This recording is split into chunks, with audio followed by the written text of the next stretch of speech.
The Trek Geeks Podcast Network is proud to have Fansets as its presenting sponsor. Fansets is the place for amazing pin collectibles, with over 200 officially licensed Star Trek pins and new releases every month. Every month? Every month. Right on. Well, everybody, stay tuned for a special discount code good for your next order at fansets.com, just for Discovering Trek listeners. Fansets, our pins have character.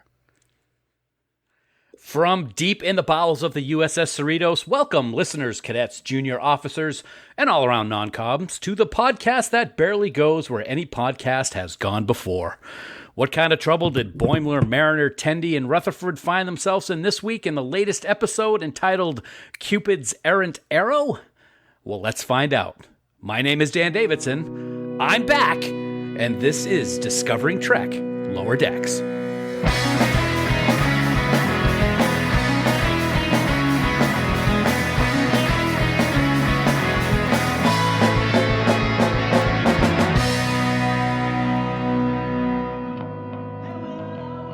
Thank you so much for joining us, and welcome to Discovering Trek, the Star Trek Universe Companion, presented by Fansets. Each week we're here to break down the latest Lower Decks episode and have a whole lot of fun doing it. We like to consider ourselves the finest waste extraction team on the USS Cerritos, because when we aren't cleaning it up, we are dishing it out. And when I say we, well, you will find no one better to handle waste extraction than these wonderful people, and I can't thank them enough for steering the ship while I was away last week, no matter how much of a train wreck it actually was. First up, Wow. she loves to talk Trek with her good friend Haley over on the popular Rewind, the Hot Mess Star Trek podcast, right here on the Trek Geeks Podcast Network.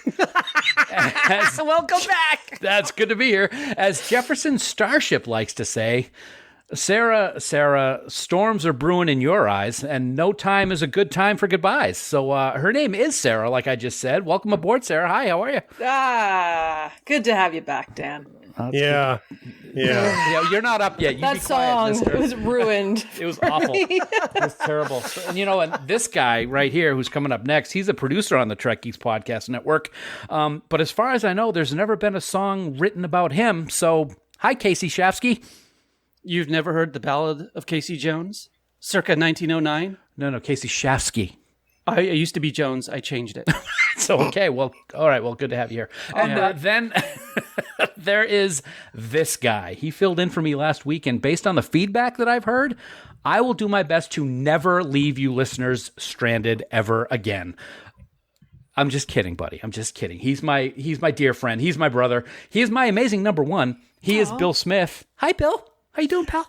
Hi, buddy. Welcome back. I do just have this just in from the Podfleet Command Corrections Department.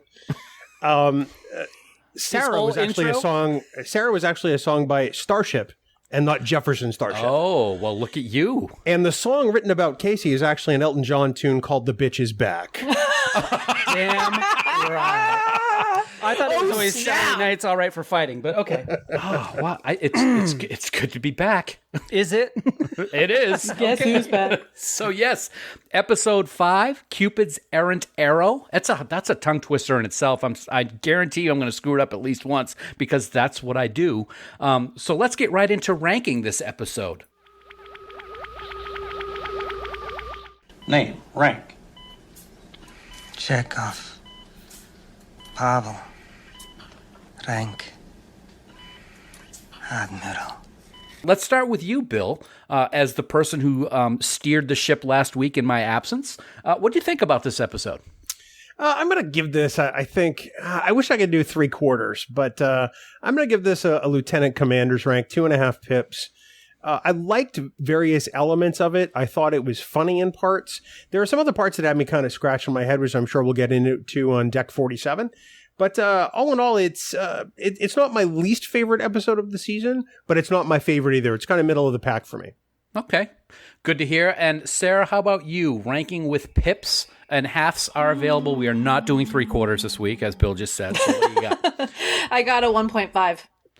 Ouch. Wasn't my favorite. Yeah. It just, we'll talk about it later. It was, yeah.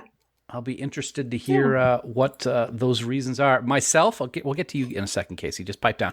Myself, I'm going to actually give this one 3 pips. I really enjoyed this episode. I thought it was funny. I thought it was fast-paced.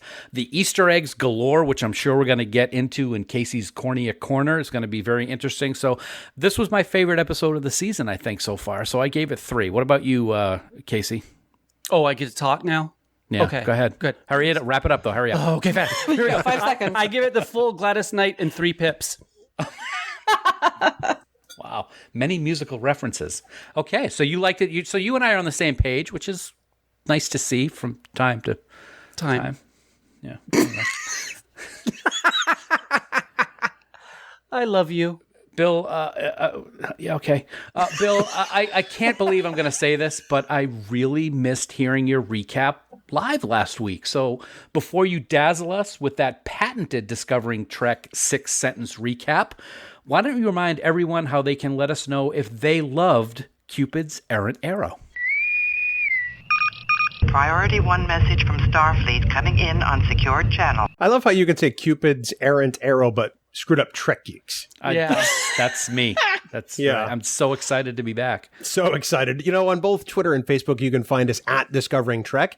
In both of those places, you can leave us some comments, some questions, or even tell us if you would want a long-distance Starfleet relationship. And if you'd like to leave us a voicemail, you can do so by going to our website at trekgeeks.com.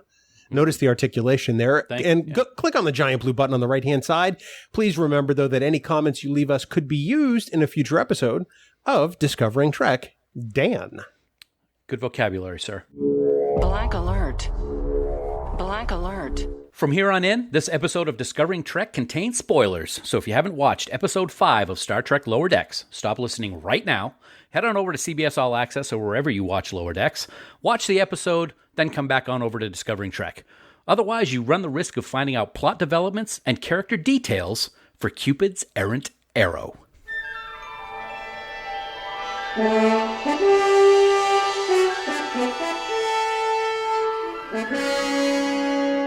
It's time for the best recap in the galaxy. It's the 6-sentence recap starring the one and only Bill Smith. 6 sentences, Bill, starting now. Go. And action. Okay, here we go. Boimler's got a girlfriend.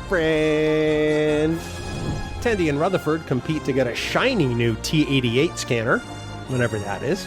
Boimler and Brinson's relationship seems too good to be true, and Mariner thinks that Barb is an alien or a parasite or something. Oh, and there's a C-plot about a moon that needs to be imploded. Yeah.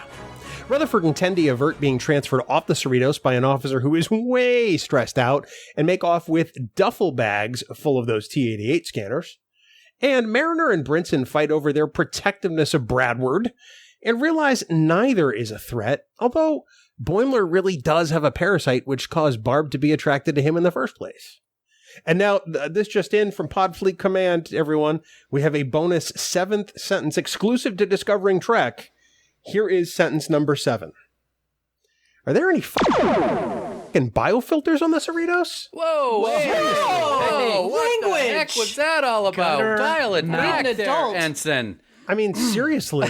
No, they're not. You get stung, you get something on your head, everything's welcome. He runs the show 1 week and he thinks he can do anything he wants. I mean, Bill, I really appreciate you doing your recap, but you've heard Rewind. We're very sensitive about the language. We're very cautious and mindful that my ears are absolutely offended by that. I think We're going to have to believe that big time. The thing that might surprise most people is that wasn't me reading that. That was you doing an impersonation of me, like on the last Rewind. Very nice. Guilty as charged. Wow. Thank you, though. That was a fantastic recap, as always. Next, we are moving on to Kasey's Cornea Corner. This is a corner. This is a dark little corner that's like in the back of like a warehouse that a few people are going to go to. So I'm going to wander over there with my snacks and my water and listen as he actually does embrace all the little things that I miss. And therefore I need this. Kasey, Cornea Corner to help me figure out what did I miss. So over to you and those sparkling eyes. Well, thank you. Oh. And welcome to the warehouse, young lady. Well, thank you. All right. There was a ton of stuff this week. And I'm gonna go in stages. I'm gonna kind of go through the first part pretty fast, and then we'll hit some things kind of in depth towards the end. But God, we had so many references. Another Kirk reference, another Q reference. We get a Captain Picard day. A little Trip Tucker going on in there. Possible love on the holodeck, and Boim says, "Nah, not doing that anymore."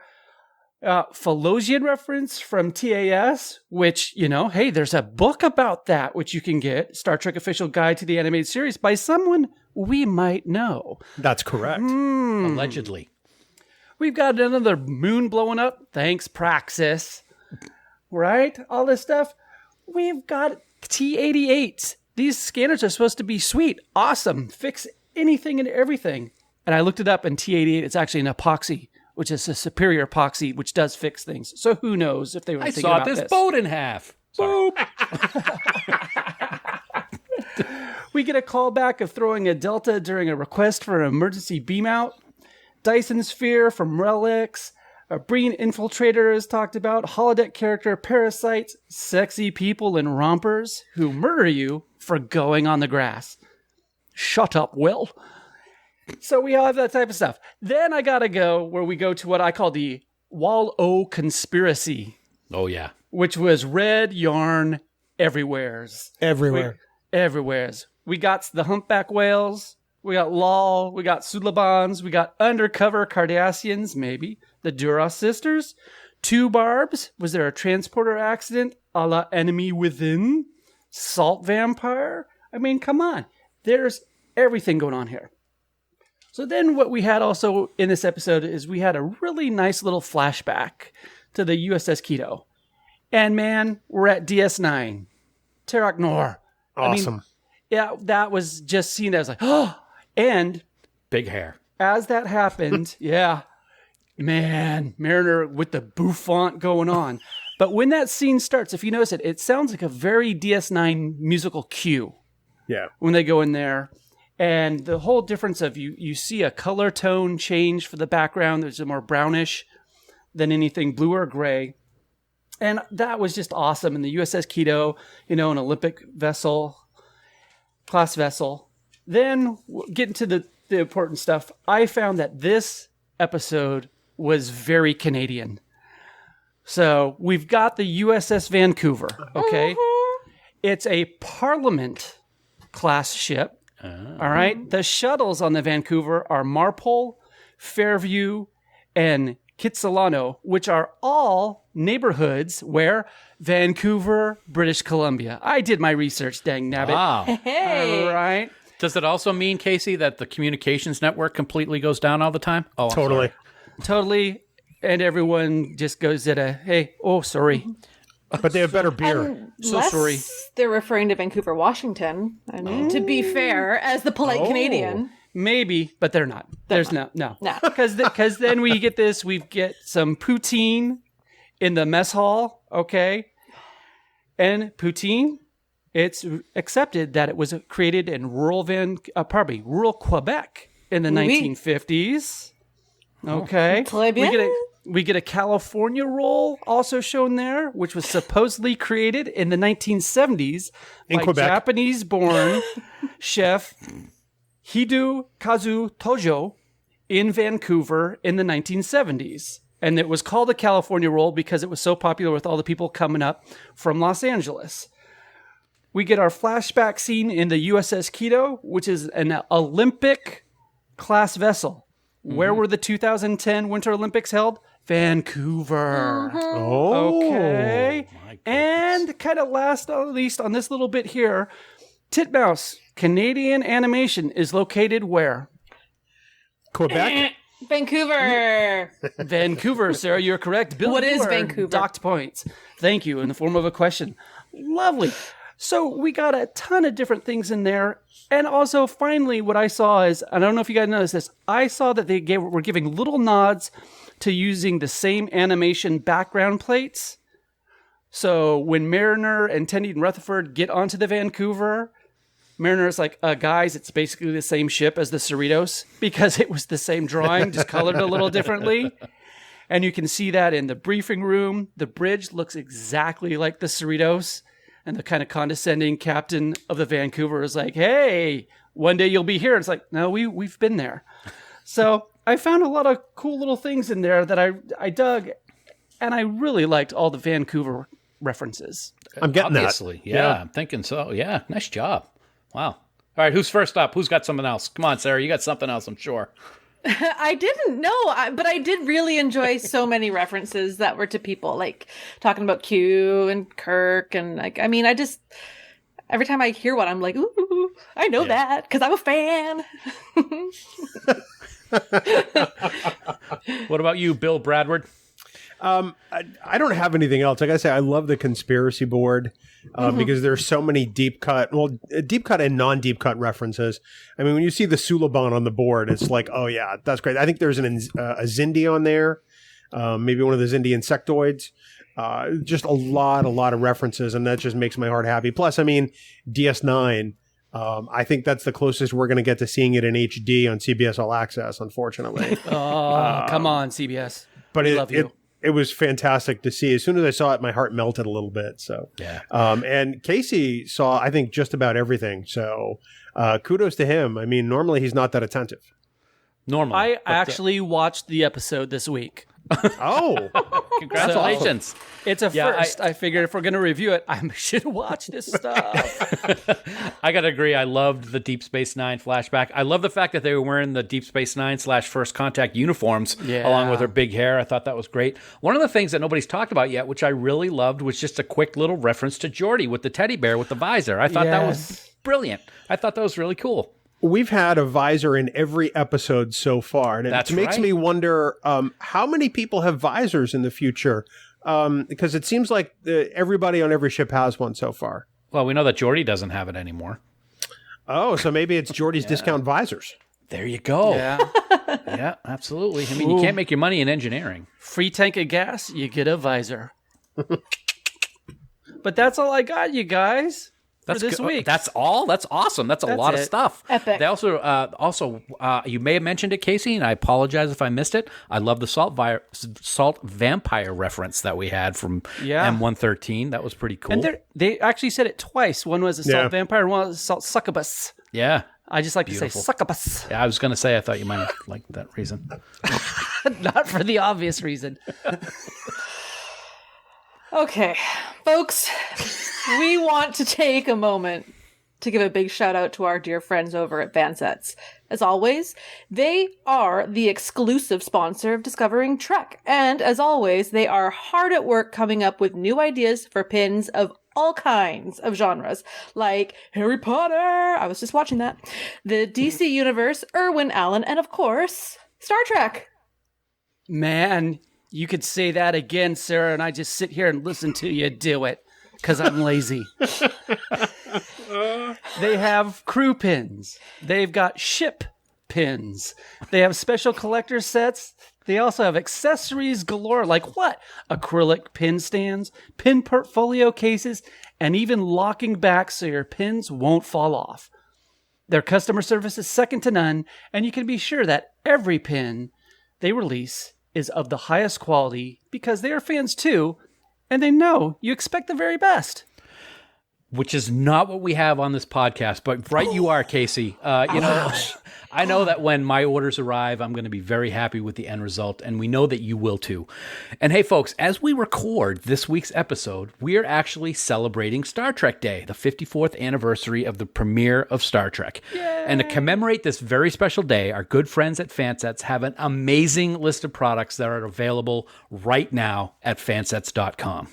Lower Decks has been a huge hit, and you know that Fansets would be proudly representing this new show. So get your crew pins added to your collection right now because they are available, and they include Mariner, Boimler, Tendi, Rutherford, Captain Freeman, First Officer Ransom, Security Chief Shax, and Dr. Ta'ana. They are all available right now at fansets.com. And that's just for right now. That's not all, though. No, sirree. Coming up on the 15th of September, Soji from Star Trek Picard will be making her debut. Nice. And are you all ready for the next full-size Delta? Yes! Yes. I really hope you are, because the All Good Things futuristic comm badge Delta will also be available on September 15th, 2020, Bill. That is amazing. Also, Dan, this just in from Podfleet Command. You'll be doing the show alone next week. I just want to get that out there. Star Trek Day is going to be a huge annual event, and Fansets is right there to bring the latest and best Star Trek swag right to your front door. And to help celebrate Star Trek Day, our friends at Fansets have a great offer for Discovering Trek listeners. If you want to save 15% off your entire order at fansets.com, enter the special discount code LOWERDECKS at checkout. That's LOWERDECKS in all capital letters with no spaces for some great savings. And don't forget, if you spend $30 or more, you're going to get free shipping in the U.S. Fansets. Our pins have character, and we thank our friends at Fansets for being the exclusive sponsor of Discovering Trek. All right, everybody. Hey there, Discovery Trek listeners. Oh, boy. Here we go. Here we go. Here we go. Okay, here we go. Now it's time for us to settle in, grab a steaming hot pint of ale, and lend an ear to Sarah's latest ensign's log. Like Boimler, Sara usually drops an ensign's log 2 or 3 times a day, and they are always a treat and quite a relief. Sara, the floor is yours. Space, the final frontier. Because it was no longer Starfleet. So, this is a huge victory for the good guys. You know, I'm really easy to get along with most of the time. But I don't like bullies, and I don't like threats, and I don't like you. And to make sure that history never forgets, the name Enterprise. Hit it. Wow, that's the best. That's almost as good as what I had at my graduation ceremony. Actually, it was the same thing. Weird. It's amazing. I looked it up and I stole it word for word. Plagiarism. There you go. You saw the online YouTube video. Thanks for that, I think. So you know what I'm about. I'm about finding some good lines and some good quotes, and I don't have a 1,000 like I usually do, where I just ramble off and quote stuff and, take up everyone's precious time. I got 3. I got 3 today, and here they are. Well, actually, this was already brought up by Mr. Kasey when he mentioned one of those sexy people in rompers who murders you for going on the grass. I just love that reference because it wasn't that long ago that I had to rewatch that episode for Rewind. And man, those rompers they look uncomfortable, but I kind of want to make them a goal outfit for next summer. I don't know. Anyway, it was a good little throwback, so I wanted to throw that line in there. The next 2 I picked as my top 2 because they're things that I would say. Debris? Yes. What is this, a cheese party? That is my sense of humor in a nutshell. I loved it. It was so funny. And it was just Boimler trying to be cool and failing miserably, but I'd never heard that before. So, and I like cheese. I like brie. This is great. It's everything you could want in an episode of Star Trek. And then lastly, when the alien race, we realize he, spoiler alert, was only 2 of them living on their planet, but they're super rich. You maniac, we just redid the floors. That's my favorite line, because I would be that selfish person who would be like, this house, we just did the yard, we just finally did the grass. I would fight for a whole planet just for me and my selfish purposes. So that's why I chose it as my favorite line. There was a lot of other good lines. There was a lot of good throwbacks. The smorgasbord of Kirk with some sprinkles of Mr. Trip and all that. There was some really good lines, but I struggled with this, as I said earlier. So I found what I could find that kind of stuck out to me, and that was it. So I'm still looking forward to those reasons in Deck 47, but that's cool. I got to say, you just said it, Sarah. My favorite line was the Kirk Sunday with Trip Tucker sprinkles. That was just hilarious. It was one of those laugh out loud lines. Yeah, that's a T-shirt for sure. Yeah, definitely is a T-shirt. And the Boimler debris. What is this? A cheese party with that outfit that he's wearing. I'm going to be talking about that outfit when we get to Deck 47. But Kasey, what do you got? You got any specific quotes that we haven't talked about already? I really liked when Mariner's kind of talking about the Enterprise, and she's all, it's like a new thing every week with those guys. And I dig the little meta stuff going on there. And then the other one was, when a Starfleet relationship seems too good to be true, then red alert, man. It probably is. It's like, right, it always is. I did also like the Three's Company callback a little bit when Boimler was outside of the shuttle or something, and he heard Barb and Jet talking, and it sounded like a little bit of shenanigans might have been going on inside the shuttle. I thought that was pretty good. But Bill, do you have anything specific? Well, maybe they can go down to the Regal Beagle after shift and get a drink. Nice. My two favorite quotes of the week are really simple, and they both involve names. And the first of which would be, "Your name's Bradward?" I mean, because who the hell is named Bradward? I love that. I love that context for Boimler, because it says so much about him. And then "Move, Jennifer" has to be another one of my favorites, because Jennifer's an Andorian, and how many Andorians are named Jennifer? At least one that we know of. At least one. It's canon now. Yeah. It is canon. It is canon, that's right. Those are mine. Very nice. Lots of quotes. Good quotes. Yeah. You know what there wasn't a lot of this week? A lot of stuff to have to go into the decon chamber for. I was a little disappointed. Now, last week's whole episode could have been a decon chamber when you really think about it. That's true. I'm sorry I missed being able to discuss Moist Vessel with everyone, but I only could come up with a couple of things here for this week here in the decon chamber, and please correct me if you have anything else to add. I've loaded the appropriate decon gel into compartment B. First of all, lots of blood on Mariner when that shape-shifting giant thing split open and ate that girl's face right off. I thought that was awesome in so many levels, but there was a lot of blood, and there was a lot of drool coming out of that thing. Whatever, I can't even remember the name of what he was, because he's a new shapeshifter from what I could tell. I've never seen him before. I'm kind of hoping that Bill might be kind of like that, and that whole outfit that he's got going on right now just really isn't working for him. But anyway, the other thing that I really thought could go in the decon chamber was when Boimler was acting all cool and having to go down there and show off to his girl. Yeah, he kind of dumped a whole pint of beer on her, so that was kind of fun too. See, the decon chamber doesn't have a lot of stuff that you need to decontaminate with this week. Really glad you did your research this week. This week. It's Anybody? good for He's got nothing. for him to have a very light episode when he comes back, get back into the flow. I know. I don't have to sit back on on the that tube anymore or bicycle. anything. Yeah, it's great. I tell you, hey, you never know. Boimler, maybe he had to, do some stuff with some manscaping that seemed to be going on over there. Oh, it's my. like, boy, that was a bold move to just nude up completely.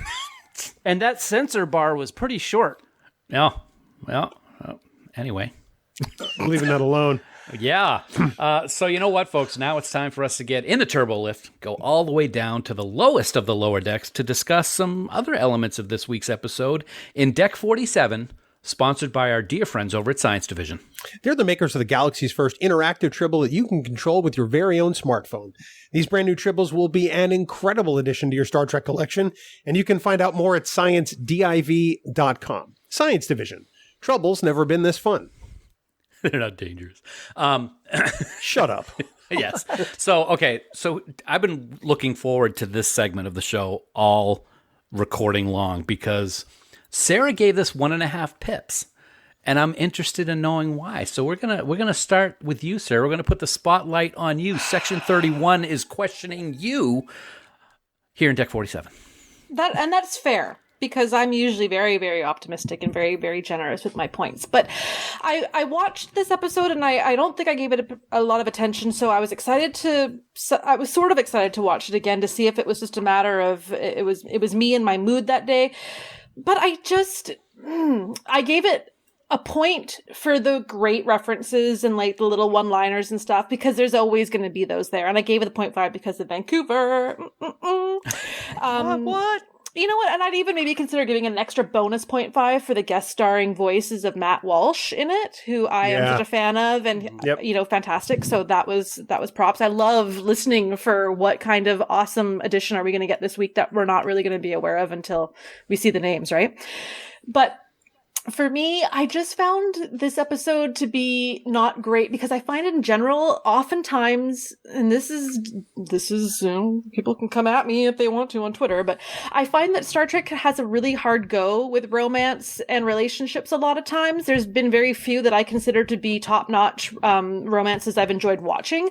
And so even when they're just kind of playing at jokes, I still found it didn't hit the points for me. I found that Mariner was kind of mean to Boimler. Like, it was harsh in some ways about how no one could like you. And I mean, I know there's a parasite involved, but I didn't like it. And I don't like women fighting over men in TV shows in general a lot of the time. So that was the plot of this, even though, again, there was an excuse for it because the poor guy had a parasite. But I just thought it brought out the worst of her, Mariner, personally.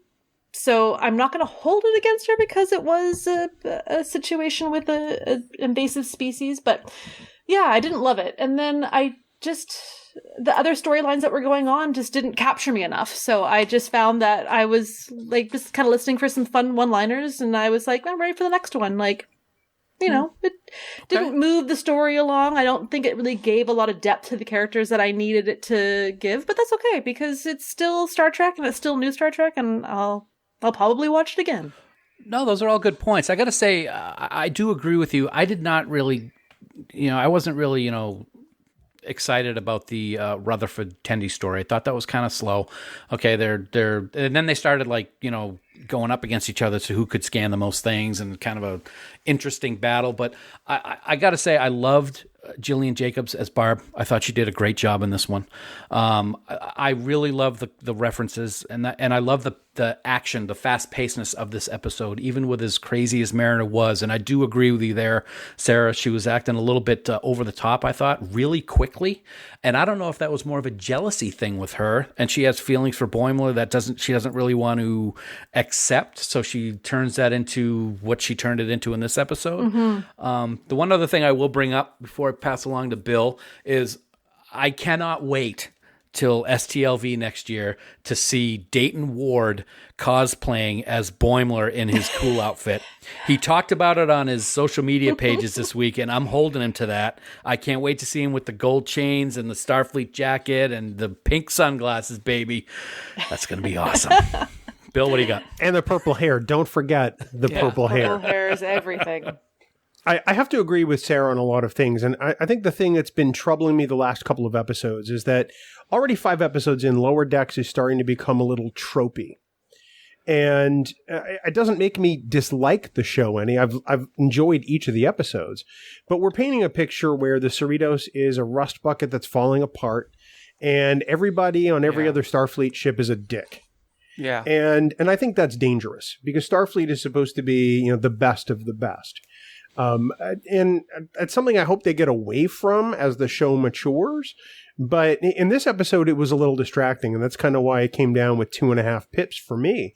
Not only for women fighting over a man, as Sarah so aptly points out, but also for the fact that Starfleet as an organization seems to suck. I mean, here we have Commander Docent, willing to stun those guys to transfer them to his place so he can take theirs.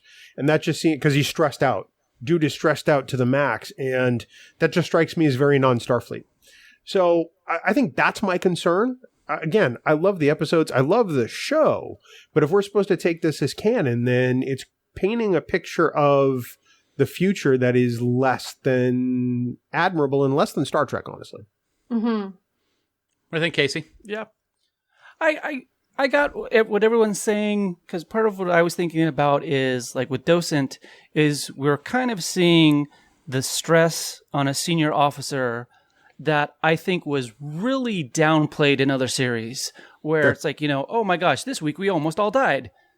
And then there's no carryover on certain things where there isn't a repetitive action that finally has a consequence.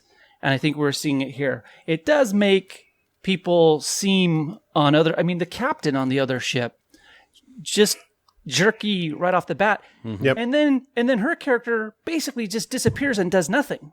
Yep. On her own ship. On her own ship. And that's why like, wait, what was going on here with Freeman? I liked that we had outside protagonists finally on this. I liked very much that Tendi, for me, seemed more enthusiastic and not manic. It was like she's very passionate about what she's doing and her friends. And I found the competition between them friendly-ish enough that it was enjoyable, and that neither of them played any dirty pool with the other. Oh, he turned on his little cybernetic implant, though. Yeah, that's cheating. But that was helping him. He didn't do something to actually hinder her. Right. So, I mean, this could be apples and oranges type of thing. And I was happy to see a little bit more of that. We're expanding the universe of this show. But once again, when I look at things, like, is the Cerritos an old rust bucket or not? And is it known for being a bad ship, weak crew? Because everyone that they run into definitely has some attitude with them going on. And I'm really hoping that if we're building relationships between people, that the Mariner and Boimler friendship, and I think it's like, how long have they known each other already? Because they've known each other before we came into the show. And is this progressing where I hope it's really just a deeper friendship and not a romantic thing that just goes into tropes? And we can see what's happening there. Yeah, and Boimler, for me, I mean, part of it was like, gosh, he's sometimes just this spineless, I say, a pile of Play-Doh that will just be shaped by whatever is happening at that moment. Right. I just wanted to touch on something that Bill said that really kind of made like my whole brain just like shift, and then I had all these ideas running at me. How you're talking about that dangerous line of canon and the way that the characters are behaving, because it's such a good point, because I am worried that they're going to have too many snarky people or too many moments of being inappropriate for humor, because I look at that fine line, and I love to give the example of both Tig Notaro's character on Discovery. Like, I think that that's a good line because I know people just like that. I've worked with people like that. That's a realistic kind of somewhat borderline inappropriate. But then also Raffi, I think, is a really great character that's on Picard, who's not what we're used to, but it's a very realistic type of person that you're going to see. And that's, to me, I always look at Starfleet as being very similar to any Army or Navy or thing in the world. There's always going to be flawed people that are in it for the wrong reasons, or they've been able to get away with stuff. So I'm just interested to see if Lower Decks if they keep going the route they're going, or if they just pull back a bit, or because it is starting to become like every episode, it's like, God, these people are so stuck on themselves, or this is like, this conversation should never happen with people of that, level. So it's just really interesting to see that, it happened again, and if it's gonna, I mean, it's funny. Don't get me wrong. Yeah. No, absolutely. It is funny. Yeah. I was going to bring up two other points that I didn't bring up before. First of all, we're talking about how the Cerritos has problems and stuff is shorting out, and I'm wondering if they're purposely doing that, the writing staff. And the reason I bring it up is because I noticed something when I was watching it this week. Is every starship that we've seen that I can remember, the name of the ship and the registry number is right on the front of the hull for everybody to see. The Cerritos, it's in the back of the saucer section. And I find that very interesting that it's not in the front, it's in the back. And I don't know if that's just some little play on things that the writing staff is doing with the fact that it was originally dubbed the least important vessel in Starfleet. I don't know. I could definitely be just really out in left field. Well, I mean, look at the Shenzhou, right, from Star Trek Discovery. It's on the sides. Oh, that's true. It's not even on the front. Yep, yeah, that's true. So I think it's just them making an artistic choice. I mean, maybe there is something to it, but it strikes me as probably being the coolest place for it, because then they could make it white. So I love popped. it. Yeah, I really do like it. And the other thing that I really hope we get to see on Lower Decks, it's obvious that these 4 characters are the stars of the show, but we've never really seen the 4 of them doing things together. It's always Mariner and Boimler and Tendi and Rutherford off doing their own 2 separate things. And I hope that in future episodes, we get to see all 4 of them really working on something to try to solve a problem or to make something good happen. Mm-hmm. Yeah, that would be very cool. And like Sarah said, with everything that you said, Sarah, that with all those types of people on certain things, we go, if these characters stay annoying, do you want to hang around with them? Do you want to keep watching it? Part of it I keep going is like, who is the one or multiples that we're rooting for or identifying with? Yeah. Right. More of the Doctor. There you go. That's a snarky I can get behind. Well, speaking of annoying, Kasey, why don't you tell us all what's coming up next week on Discovering Trek Lower Decks? Long-range scan of planet complete. Dan's colonoscopy. No, it's mine. Sorry. Next time on Discovering Trek, we're already more than halfway through season 1 of Lower Decks.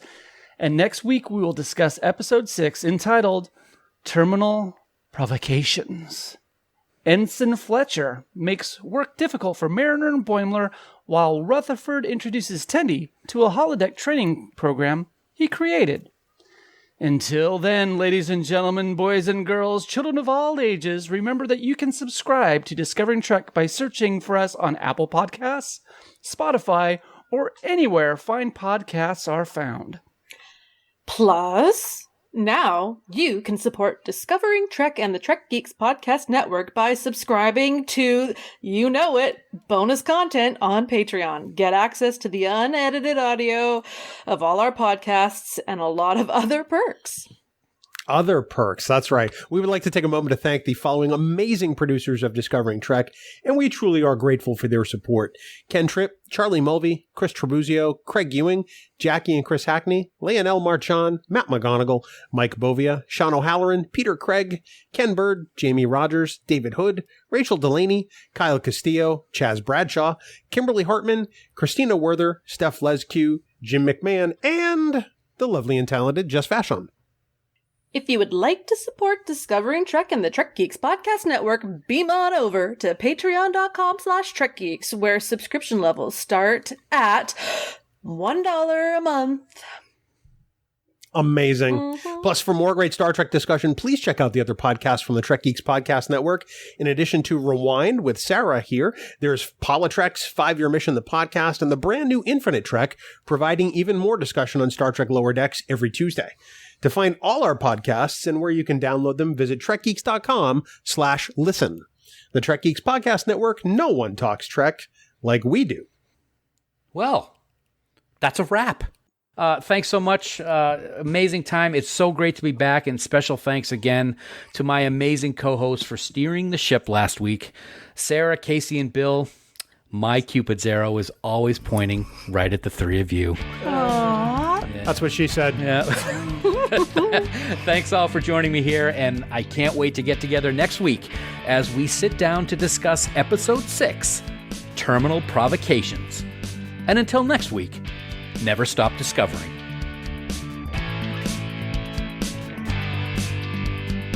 Music for Discovering Trek is provided by 5-Year Mission. They're writing an original song for each episode of Star Trek.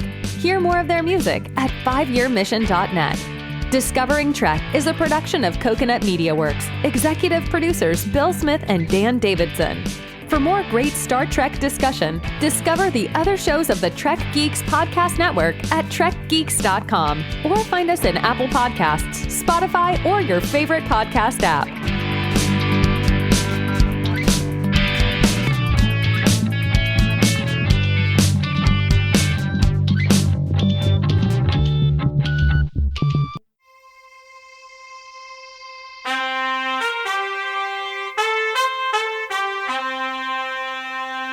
Coconut.